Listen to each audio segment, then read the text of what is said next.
تو بڑی پریشان تھی کہ آج فرید نماز پڑھے گا، اعتماد اٹھ جائے گا، جب مصلی اٹھائے گا تو نہیں شکر ملے گی تو کیا کہے گا؟ خیر رب کی بارگاہ میں عرض کیا مالک میری لاج رکھنا۔ اچھا پھر پریشانی کی کیفیت تھی، فرید نے نماز پڑھی، جلدی جلدی گھر آئی، کہا بیٹا نماز پڑھی ہے؟ تو بابا جی نے عرض کیا اماں نماز تو پڑھی ہے، لیکن جب کہا نا نماز تو پڑھی ہے لیکن دل کی دھڑکنیں تیز تیز چلنے لگی۔ کہا بیٹا بتا لیکن کیا؟ کہا اماں نماز پڑھی ہے لیکن آج جو شکر ملی ہے اس کا سواد ہی وکھرا تھا۔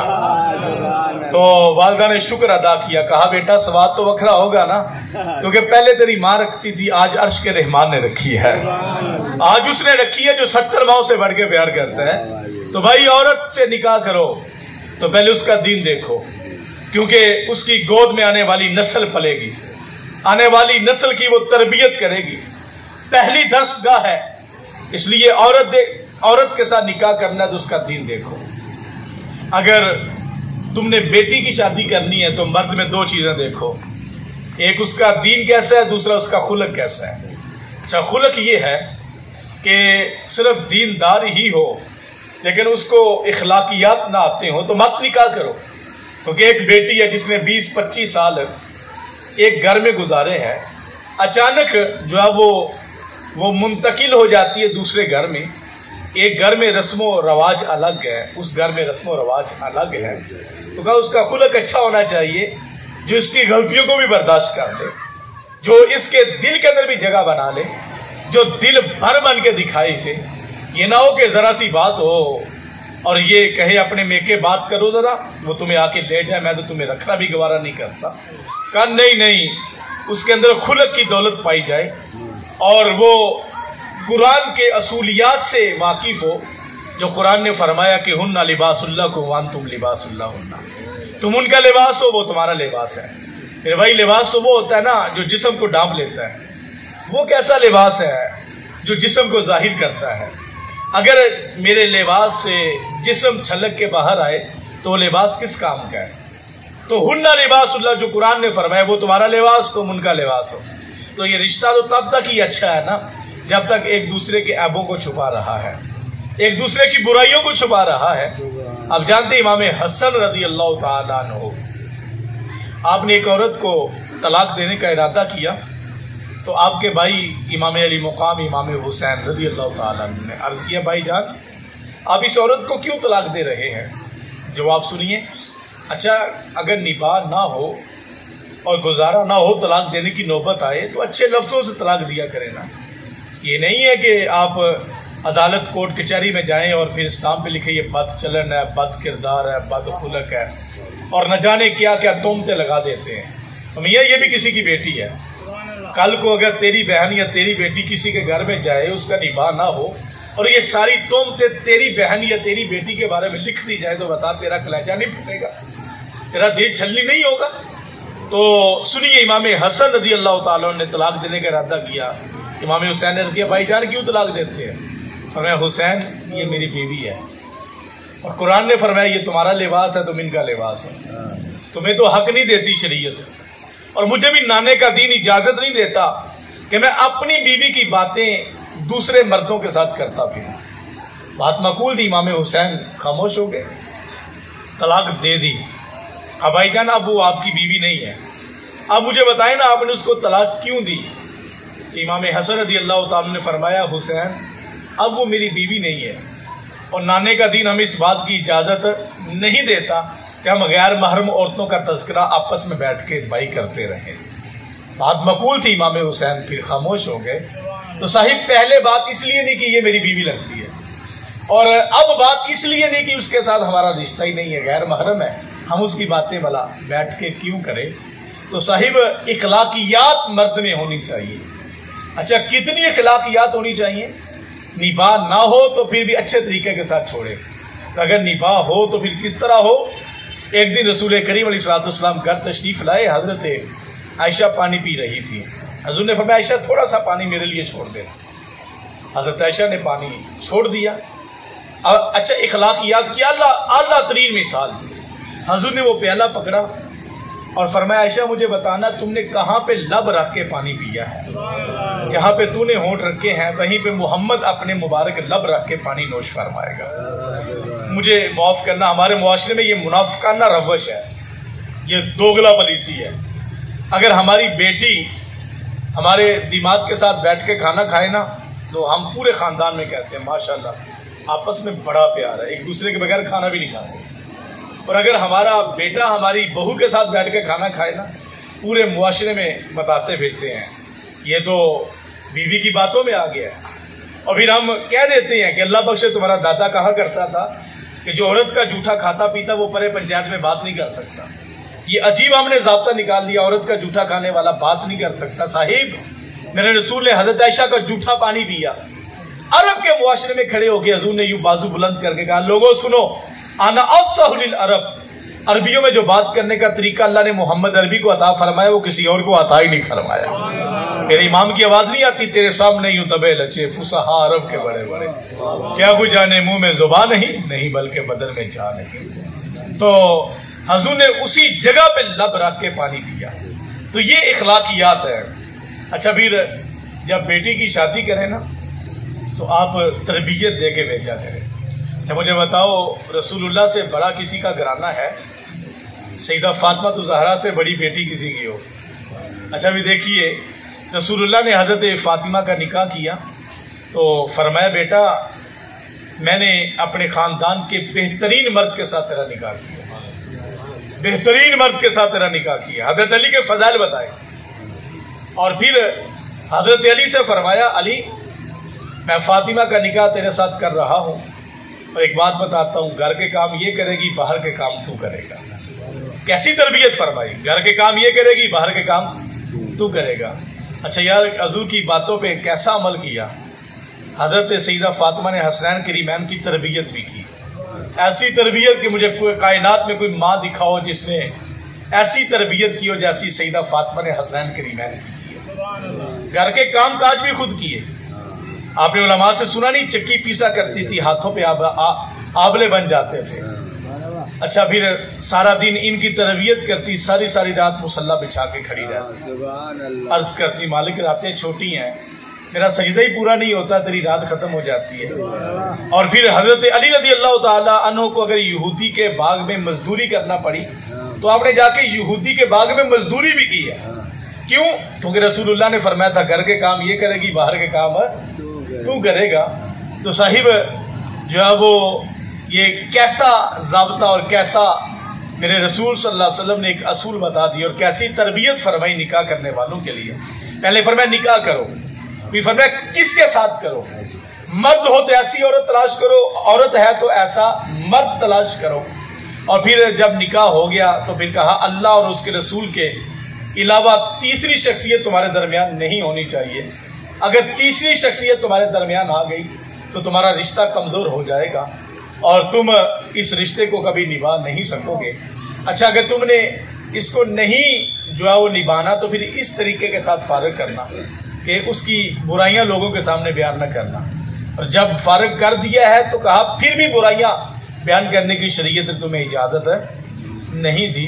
اچھا بھی دیکھیے سیدہ فاطمہ زہرا سلام اللہ علیہ کا نکاح ہوا تو 40 اوقیہ چاندی حق مہر میں جو ہے وہ رسول کریم علیہ السلام نے مقرر فرمائی۔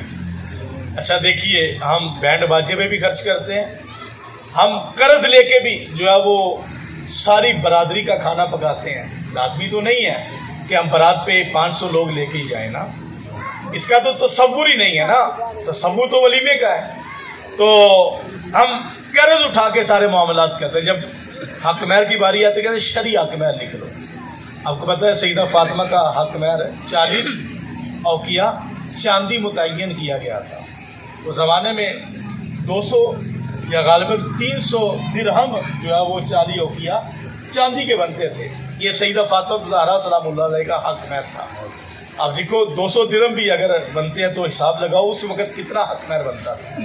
آج ہم کہتے ہیں جی ہمارے زمانے میں تو 32 روپے حق مہر ہوتا ہے، وہی تم کس زمانے کی بات کرتے ہو۔ میرے رسول نے فرمایا کہ 10 درہم سے کم حق مہر متعین ہی نہیں ہوگا۔ اگر کسی نے آج کے زمانے میں 1000 روپیہ حق مہر لکھ دیا تو جب عورت کو چھوڑے گا تو اس کو 10 درہم کے حساب سے ہی وہ 3.25 تولے چاندی بنتی ہے، اس حساب سے ہی حق مہر ادا کرنا ہوگا، اس سے کم متعین ہی نہیں ہوگا اگر جو لکھا بھی جائے۔ اچھا بعض اوقات ایسا کرتے ہیں کہ لڑکے کی حیثیت دیکھے حق مہر لکھ لو۔ آپ کو پتا ہے جب حضرت علی کا نکاح ہوا تو زیرت عثمان غنی نے اپنی دی تھی نا، اور وہ بیچ کے نکاح کے اخراجات پورے کیے۔ تو حضرت علی کی اس وقت مالی پوزیشن نہیں دیکھی گئی، بلکہ اس وقت رسول اللہ صلی اللہ علیہ وسلم نے چالی اوقیہ چاندی متعین فرمائی حق مہر کے بدلے میں۔ اس لیے حق مہر قرآن کا فرمان ہے کہ عورتوں کو حق مہر خوشی خوشی دو، لیکن بیٹی والے بھی زیادتی نہ کریں کہ ہم اپنی بیٹی کا نکاح تمہارے ساتھ اس صورت میں کریں گے کہ تم جو 5 کنال 10 کنال یا 20 کنال ہماری بیٹی کا نام لگواؤ۔ اچھا بھئی ایسا ہے اگر تم نے جو ہے وہ حق مہر لکھ لیا ہے اور پھر لکھا بھی مؤجل ہے، اس کو ادا نہیں کیا تو وہ تو تمہارے لیے جائز ہی نہیں ہے۔ ہاں ایسا ہے کہ اس کو غیر مؤجل لکھ لیا تو اس میں کوئی مذائقہ بھی نہیں ہے۔ تو مردوں کو چاہیے کہ حق مہر خوشی خوشی دے، اور پھر لڑکی والوں کو چاہیے کہ وہ بھی جو ہے کچھ رسم و رواج کا پاس رکھتے ہوئے جو ہے وہ حد سے تجاوز نہ کریں۔ اس لیے یہ وہ معاملات ہیں جو نکاح کے حوالے سے میرے رسول صلی اللہ علیہ وسلم نے اپنی امت کی تربیت فرمائی ہے۔ چونکہ مجلس نکاح تھی، آپ میلاد کے حوالے سے یا محرم کے حوالے سے گفتگو تو سنتے ہی رہتے ہیں، تو میں نے مناسب سمجھا کہ یہ تربیتی گفتگو اس نشست پہ آپ کے سامنے رکھوں۔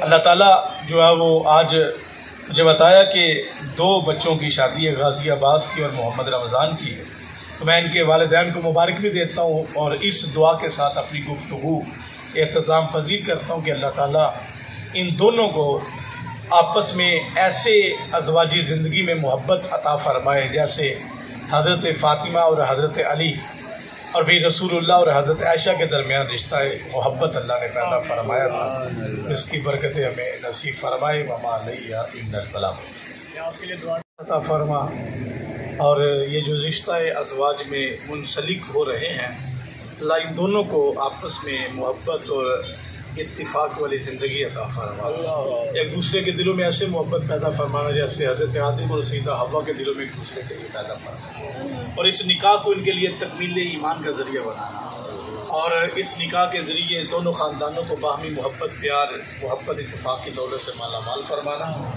اور ان کو اولاد نورینہ و مدینہ نصیب فرمانا۔